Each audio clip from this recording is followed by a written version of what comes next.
오늘 긍휼을 베푸는 이웃이 되라 하는 주제입니다. 긍휼을 베푸는 이웃이 되라. 여러분, 성경 속에는요, 영생이라고 하는 단어가 50번 이상 나옵니다. 성경에는 한 번만 나와도 진리 아닙니까? 그런데 50번 이상이 나오는 거예요. 창세기부터 아담과 하와가 범죄했을 적에 하나님께서 그들이 손을 들어 생명나무의 열매를 먹고 영생할까 하노라. 죄의 상태로 영생하면 안 되니까 그렇게 말씀했습니다. 거기서부터 영생이 나오죠. 디도서에 보니까 이 영생이라고 하는 것은요, 거짓이 없으신 하나님이 영원전부터 약속하신 것이라. 거짓이 없으신 하나님이 영원전부터 약속하신 것이 영생이라는 겁니다. 그리고 요한복음에 보게 되면 아들이 있는 자에게는, 아들을 믿는 자에게는 영생이 있고, 그랬죠? 로마서에 보면은 죄의 삭은 사망이요, 하나님의 은사는 그리스도 예수 안에 있는 영생이니라 라고 했습니다. 여러분, 이 영생, 이 성경에 많이 나오는 거예요. 오늘 본문에 보면은 어떤 율법사가 예수님을 시험하려고 선생님, 내가 무엇을 하여야 영생을 얻으리까? 이 사람의 의도는 아주 안 좋죠. 예수님을 시험하려고 하는 것이니까. 아무튼 간에 그렇게 물었습니다. 이걸 보게 되면 뭘 할 수 있습니까? 사람은 영생에 관심이 있다는 거예요. 당연하죠. 여러분, 영생에 관심이 없는 사람은요, 인간이기를 포기한 사람입니다. 왜냐하면은 전서 3장 11절에 보니까 하나님이 모든 것을 지으시되 때를 따라 아름답게 하셨고 사람에게는 영혼을 사모하는 마음을 주셨느니라 그랬잖아요. 영혼을 사모하는 마음을 주셨다라고 하는 그 말은 보니까 He has also set eternally in the hearts of men. 사람의 마음속에 eternity, 이 영혼을 갖다가 세트해놨다 그 말이에요. 그러니까 사람 마음속엔 다 영혼이 이미 세팅되어 있다는 거예요. 그런데 영혼을 삼아하지 않는다? 잘못된 거죠. 영생에 관심이 없다? 잘못된 겁니다. 당연히 사람은 영생에 관심이 있어야 정상적인 인생인 것입니다. 이 사람이 지금 영생의 문제 예수님 앞에 가져온 건 참 잘한 것인데 그 의도가 예수님을 시험하려고 그렇게 했습니다. 그때 예수님이 하신 말씀이 율법에 무엇이라 기록되었으면 네가 어떻게 읽느냐? 율법이 뭡니까? 성경이죠. 그 당시에 성경에 뭐라고 기록되었느냐? 그러니까 이 사람이 대답하기를 네 마음을 다하고 목숨을 다하고 뜻을 다하고 힘을 다해서 하나님을 사랑하라. 또 이웃을 내 몸같이 사랑하라 했습니다. 그러니까 예수님이 하신 말씀이 네 말이 옳다. 가서 그대로 해라. 이렇게 지금 말씀했습니다. 네 대답이 옳다. 이를 행하라. 그리하면 산다. 그런데 그 다음에 보니까 그 사람이 자기를 옳게 보이려고 예수께 여짜오되 그러면 내 이웃이 누구냐니까. 이 사람의 의도는 참 불순해. 처음부터 예수님을 시험하려고 하고 또 자기를 옳게 보이려고 하는 그런 의도, 굉장히 위선자인 것을 알 수 있습니다. 율법사라고 하는 것은요, 율법교사라고 하면 성경에 박식한 사람이고 굉장히 성경을 많이 하는 사람이고 성경을 가르치는 그런 사람이거든요. 자기를 옳게 보이려고 굉장히 위선, 외식이 많은 것을 볼 수가 있습니다. 아마 이 사람이 내 이웃이 누굽니까? 라고 물었을 적에는요, 아마 예수님 대답이 내 이웃, 내 가까이 있는 사람, 내 이웃에 사는 사람, 내 형제, 친척, 친구, 그런 사람, 이렇게 하면 이런 대답을 예상했을지 몰라요. 그런데 예수님의 대답은 이 강도 만난 자의 비유를, 강도 만난 자의 이야기를 쭉 하시면서 누가 강도 만난 자의 이웃이 되겠느냐, 이렇게 지금 말하지 않습니까? 누가 강도 만난 자의 이웃이 되겠느냐. 그러니까 이 사람은 분명히 성경을 통해서 영생의 길이 무엇인지 지금 알고 있는 사람이에요.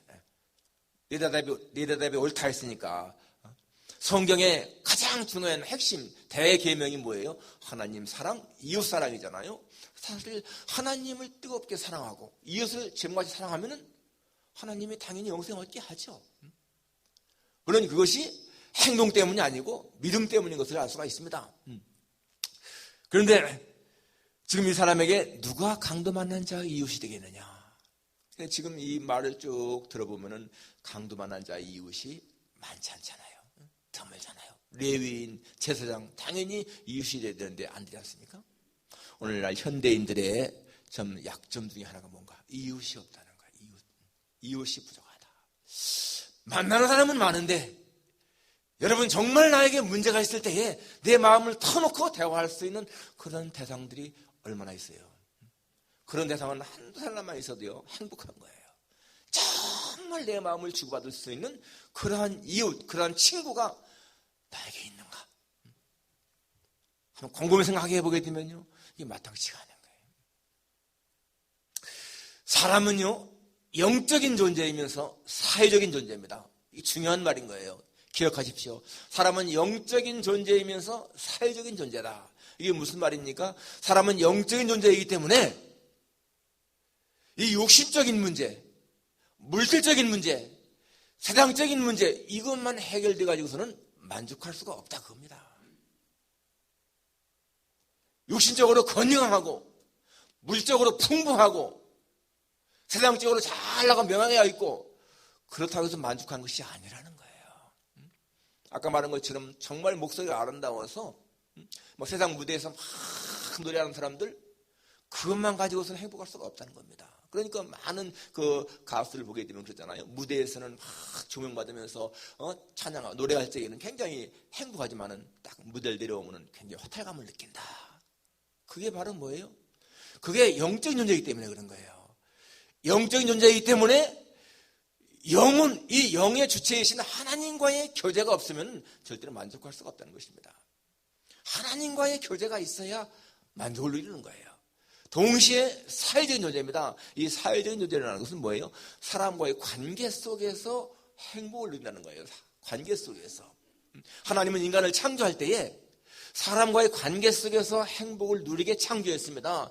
창세기 보면 나오잖아요. 하나님이 아담을 창조했는데 아담이 혼자 있는 것이 보기에 좋지 않아서 하와를 창조했다고 말씀하십니다. 그러니까 하와가 없으면은 아담이 하나님과 교제를 잘 한다 하더라도 이게 진정한 완전한 만족이 없다는 거예요. 그러니까 사람은 수직적인 관계, 하나님과의 이 수직적인 관계와 사람과의 수평적인 관계를 통해서 완전한 행복을 누리는 존재라는 것입니다. 그렇기 때문에 여러분, 사람은 이 사람과의 관계가 좋아야 되는 거예요. 내게 주어진 이 가족, 친구, 또 교회에서 만나는 이 교인들 간의 이 관계, 또 직장에서 만나는 사람들, 내 이웃, 살아가면서 만나는 사람들과의 관계가 굉장히 중요하다는 거예요. 이게 다 이웃이거든요. 여러분, 지금 팬데믹으로 우리가 벌써 1년 넘게 이렇게 어려움을 당하는데 이 어려움 가운데서 가장 큰 어려움이 뭡니까? 물론 어떤 사람에게는 뭐 경제적인 문제가 될 수 있다, 여러 가지 있겠지만은 가장 큰 문제는요, 관계가 단절된 거야. 사람들과의 관계. 만남이 없어지는 거예요. 사랑하는 사람과 만나서 같이 좋은 사람과 만나서 같이 식사도 하고 대화도 하고 교제도 하고 이런 게 없으니까 마음에 안타까움이 생기잖아요. 예, 사람은 이 영적인 존재이면서 사회적인 존재다. 기억해야 돼요. 그러니까 이 긍휼 베푸는 이웃이더라. 이웃에게 긍휼 베푸는 거 굉장히 중요한 것이라는 겁니다. 자, 첫째는 누가 이웃에게 긍휼을 베풀 수 있는가? 누가 이웃에게 긍휼을 베푸는가? 불쌍히 여기는 마음이 있는 사람이에요. 불쌍히 여기는 마음이 있는 사람. 여기 지금 예수님이 하시는 말씀 보게 되면 이제 30절부터 예수께 대답하여 이르시되 누가 내 이웃입니까? 라고 하는 이 사람의 질문에 어떤 사람이 예루살렘에서 여리고로 내려가다가 강도를 만나 그들이 그 옷을 벗기고 때려 거의 죽은 것을 버리고 갔더라. 한 사람이 강도 만나서 거의 죽게 됐습니다. 그 길로 그런데 제사장이 지나가요. 그런데 그것을 보고 피해서 지나갔고, 두 번째 레위인도 가다가 그를 보고는 피해서 지나갔는데 33절에 보면 어떤 사마리아 사람은 여행하는 중 거기 이르러 그를 보고 불쌍히 여겨. 불쌍히 여겨. 이 두 사람하고는 다르지 않습니까? 처음에 두 사람은 그냥 불쌍히 여기는 마음 없이 그냥 피해서 지나갔어요. 불쌍히 여겼는지 아닌지 모르겠지만 자고원에 지나갔습니다. 그런데 이 사람은 불쌍히 여기는 마음이 있어서 다가가는 거예요. 여러분, 여기 불쌍히 여긴다라고 하는 이 말은요, 성경에, 신약 성경에 예수님의 마음을 표현할 때 많이 나옵니다. 그렇죠? 예수님이 이 두 소경이 우리 불쌍히 여기십시오라고 할 때 예수님이 불쌍히 여기사, 그러면 나오죠? 불쌍히 여기사. 문둥병자가 와서 자기를 고쳐달라고 할 때 예수님이 불쌍히 여기사, 그럼 나옵니다. 나인성의 그 과부가 그렇게 울면서 따라갈 적에 예수님이 불쌍히 여기사 울지 말라. 이렇게 말씀하십니다. 그게 예수님 마음인 거예요. 불쌍히 여기는 게. 여러분이 불쌍히 여긴다, 긍휼, 측은 여긴다, 이게 컴패션이라고 하는 단어죠. 컴패션. 이 컴패션이라고 하는 단어가 com, com, com은 함께라는 뜻인 거예요. com. 그 다음에 패션은 뭐예요? 패션은 고통, 순환, 아픔이잖아요. 그 전에 패션 오브 크라이스트라고 하는 영화 나왔는데 그게 그리스도의 순환, 패션 오브 크라이스트. 그러니까 컴패션이 말하는 무언가 하면은 그게 아픔을 같이 하는 거예요. 남을 불쌍히 여긴다, 남을 측은 여긴다. 이 말은요, 그 사람의 아픔을 같이 나누는 거예요. 그게 컴패션인 거예요. 그것이 불쌍히 여기는 것입니다. 여러분, 사람이 이 불쌍히 여기는 마음이 있는 거 굉장히 중요한 거예요. 좋은 거예요. 사람에게는 고귀한 성품이 많습니다. 사랑, 용기, 충성, 우정, 이런 다 좋은 말들이잖아요. 그런데 여러분, 이 좋은 고귀한 이러한 말들도 때때로는요 아주 잔인하게 행동에 탈 수가 있습니다. 사랑 굉장히 좋은데 사랑 때문에 사람을 죽일 수가 있다는 거예요. 2차 대전 때 여러분 히틀러가 그렇게 수많은 사람들을 죽이고 막 한 거 다 자기 조국에 대한 사랑이라고 말합니다. 내가 이 게르만족, 우리 우월한 게르만족을 위해서, 나라를 위해서, 민족을 위해서 그렇게 하면서 전쟁을 일으킨 거 아니겠어요? 조국에 대한 사랑 때문에 그렇게 사람을 죽일 수가 있다는 거예요. 신앙, 여러분 얼마 좋습니까? 신앙, 귀한 말이지 않습니까? 그런데 신앙 때문에 사람을 죽이는 거예요. 모슬림들은 자신들의 신앙 때문에 사람을 죽이는 것을 아주 쉽게 합니다. 옛날 911 사건 보세요. 여러분 비행기를 타고서 그냥 그 빌딩에 돌진해서 자기도 죽고 하는 거, 그게 무슨 힘이에요? 신앙의 힘입니다. 자기들은 자기들의 신에게 충성한다고 그렇게 하는 거예요. 그러니까 사랑이나 신앙이나 충성이나 다 용기나 다 좋은 것들인데 그것이 이렇게 잔인한 결과를 낳을 수가 있는데요. 남을 불쌍히 여기는 마음, 이 컴패션, 여러분 이거에 있어서는 절대로 잔인한 행동이 나올 수가 없습니다. 남을 불쌍히 여기는 사람은 절대로 그 사람을 해롭게 할 수가 없는 거예요. 얼마나 이것이 소중한 것인가를 알 수가 있습니다. 이 컴패션 있는 사람들은 다른 사람을 이해하고 그 사람을 어떻게든지 도우려고 하는 그런 마음이 있지 절대로 상대방을 해하려고 하는 마음은 없다는 거예요. 지금 여러분 이 사마리아인의 마음이 바로 그런 거 아니겠습니까? 제사장이나 레위인은 뭐 이 사람이 죽든 말든 그냥 지나가는데 이 사람은 불쌍히 여기면서 내가 돕지 않으면 이 사람이 죽는다 이런 생각 때문에 가서 돕는 거 아니겠습니까? 남을 위해서 이렇게 무엇인가 봉사하는 거, 돕는 거, 이게 정말 인간으로서는 아름다운 성품인 거죠. 지금 미국의 이 명문 대학들, 뭐 하버드나 프리스턴이나 뭐 이런 대학 보면요, 합격률이 보통 한 5%에서 7%, 5%에서 7%입니다. 금년에는 뭐 이 하버드가 4.9 얼마나 나오던데, 보통 한 2,000명 정도 뽑는데요, 거의 4만 명이 오는 거예요. 그러면 여러분 그 합격이 얼마나 어렵습니까? 100명 가운데서 5명 정도가 뽑히는데 어떤 학생이 고등학교 성적이 아주 우수해, 내신 성적도 아주 우수하고 SAT도 만점이고 모든 게 퍼펙트한데요. 그 명문대 이렇게 인터뷰할 적에 그 인터뷰한테 물었습니다. 어떻게 해서 중학교, 고등학교 6년 동안에 한 번도 이렇게 봉사활동한 게 없느냐? 기록이 없으니까. 그러니까 제가 공부하는 데 바빠서 봉사활동 못했습니다. 그 사람은요 탈락돼 버렸어요. 암만 성적이 좋아도 이웃에 대한 봉사 그런 경험이 없고 경력이 없고 그런 마음이 없는 사람은 우리 학교에 입학할 자격이 없다. 여러분 자녀한테요 정말 남을 위해서 살아가는 것을 교육시키는 것만큼 귀한 것이 없습니다. 학습만 있으면 여러분 자녀들에게 손주들에게 남을 위해 살아라 이거를 교육시키는 거, 이게 정말 그 사람을, 그 아이를 위한 좋은 것인 거예요. 남을 불쌍히 여기는 마음, 나보다 어려운 사람들 돕는 마음, 이런 것으로 훈련시키는 것, 이게 정말 귀한 산교육인 것입니다. 여러분, 영생을 알고 소유한 자들은 자기만을 위해 살아가는 것이 아니라는 거예요. 여기 지금 예수님의 말씀, 하나님에 대한 사랑, 이것에 대한 사랑, 이것을 아는 사람들은 자기만을 위한 것이 아니잖아요. 자, 두 번째, 어떻게 긍휼을 베푸는 자가 될 수 있는가? 용기, 책임감을 가지고 선행을 행동해야 됩니다. 오늘 이 34절에 보면 이 사람은 가까이 가서 기름과 포도주를 그 상처에 붓고 싸매고 자기 짐승에 태워 주막으로 데리고 가서 돌보아 주니라. 그 이튿날 그가 주막 주인에게 데나리온 2를 내어주며 이르되 이 사람을 돌보아 주라. 비용이 더 들면 내가 돌아올 때에 갚으리라. 어느 번역본에 보면 이른 아침에 떠나면서 이렇게 했다라고 나옵니다. 그러니까 이 사람은요, 시간이 한가한 여행자가 아닌 거예요.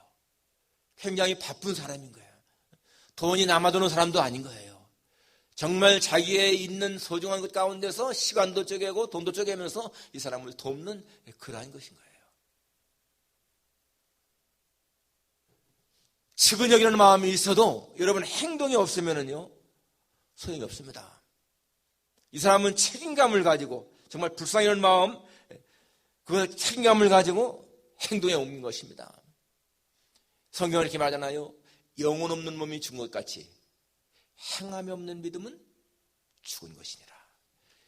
행함이 없는 믿음은 죽은 믿음이라는 거예요. 시카고에 가면은요, 우정의 몸이라고 하는 이 봉사단체가 있습니다. 이 우정의 몸이라고 하는 봉사단체는 처음에 어떻게 생기느냐면 해럴드라고 하는 이 남편과 메리라고 하는 이 부인이 이제 연세가 들어가지고 시골에서 살다가 시카고로 이사를 왔어요. 와가지고 노인 아파트에서 사는데 처음 이사 왔으니까 친구도 별로 없죠. 그리고 외로운 거예요. 그래서 자꾸만 이렇게 부부간에 다툼이 많이 생겼습니다. 그래서 짜증도 나고 삶이 많이 그럴 적에 이 메리 할머니가 어느 날 성경을 읽는데 이 요한복음 15장 16절을 읽는데요. 그 말씀이 마음에 딱 와닿는 거야. 너희가 나를 택한 것이 아니라 내가 너희를 택하여 세웠나니 이는 너희로 가서 열매를 맺게 하고 너희 열매가 항상 있어 아버지께 무엇을 구하든지 다 받게 하려 함이라. 이 말씀을 읽는데 그의 마음에 뜨거운 어떤 걸 느끼는 거예요. 내가 하나님을 믿는데 내가 하나님을 택한 것이 아니라는 거예요. 하나님이 택했다는 거예요, 우리를. 그리고 택한 이유가 뭐냐? 너희로 가서 열매를 맺게 하고 그 열매가 항상 있게 해서 아버지께 무엇을 구하든지 다 받게 하려고. 이 감동을 느낀 이 할머니가 자기 남편한테 그것을 간증하면서 여보 우리가 지금 이렇게 참 서로 짜증이 많이 나고 이렇게 좀 불화가 있는 것은 나중심적인 삶을 살기 때문이 아니냐. 오늘 이 말씀을 보니까 하나님이 우리를 택하여 세웠고 열매를 맺게 하신다고 했는데 우리 나이가 많아서 우리가 느끼는 이 외로움, 이런 사람이 많지 않겠느냐? 이런 사람을 위해서 한번 우리가 일해보자. 남편도 동의를 했습니다. 그래서 제일 먼저 찾은 것이요, 자기 동네에 그 조그마한 식당에서 일하는 웨이트레스. 그 웨이트레스는 항상 피곤하게 살고 이 타향에서 온 사람이거든요. 외로운 사람이야. 그래서 그 사람을 이제 만나가지고 같이 식사도 하고 자기 추정도 하고 위로도 하고 그러니까 너무너무 기뻐하는 거예요. 그래서 이 외로운 사람을 찾아다니기 시작했는데 너무나 많은 거예요, 주변에. 그래서 자기 교회에다가 이제 연락하고 교회 교인들, 연세 드신 분들까지도 이제 이렇게 협조해가지고 여러분 정말 외로운 사람들을 위해서요 가서 찾아 친구가 되어주고 뭔가 좀 이렇게 제공도 하고 기도해주고 그 단체가 300명이 넘는 그런 사람으로 발전했습니다. 작은 시작이 굉장히 중요한 것이죠. 작은 시작. 제가 지난주일에 그 빅터 프랭클 박사가 한 말 3가지 얘기했죠. 실존 인간의 3가지 필수 조건. 뭐라고 했습니까? 스피리추얼리티, 영성, 프리덤, 자유, 그리고 리스폰서빌리티, 책임감 얘기했는데 여러분이 책임감이라는 게 정말 중요한 거예요. 책임의식. 정말 인간이라면요, 이 책임의식이 있어야 한다는 거죠. 여러분, 건강한 사람은 약한 사람들에게 빚진 사람이라는 거예요. 많이 가진 사람들은요, 적게 가진 사람들에게 빚진 자라는 거예요. 사도 바울이 뭐라고 했습니까? 헬라인이나 야만인이나 지혜 있는 자나 어리석은 자에게 다 내가 빚진 자다. 사도 바울이 여러분 그들에게 뭐가 빚졌겠습니까? 물질에 빚졌겠어요? 그런데 사도 바울은 헬라인, 야만인, 지혜 있는 자, 어리석은 자에게 다 내가 빚진 자라. 그게 무슨 말이에요? 내가 복음에 빚진 자라는 겁니다. 복음에 빚진 자. 예수님의 사랑에 빚진 자라는 거예요. 내가 예수님의 보혈에 의해서 구원받았는데 구원받지 못한 사람들에게 복음을 전해야 그 빚을 갚는 거라는 겁니다. 중요한 거예요. 이 사마리아인은 그 강도 많은 자를 볼 적에 자기가 빚진 자 심정이 있었기 때문에 도운 거예요. 나는 이렇게 멀쩡한 사람이고 건강한 사람인데 저 사람은 죽어간다. 저 사람에게 내가 빚진 자다. 리스폰서빌리티. 책임의식이죠. 책임의식.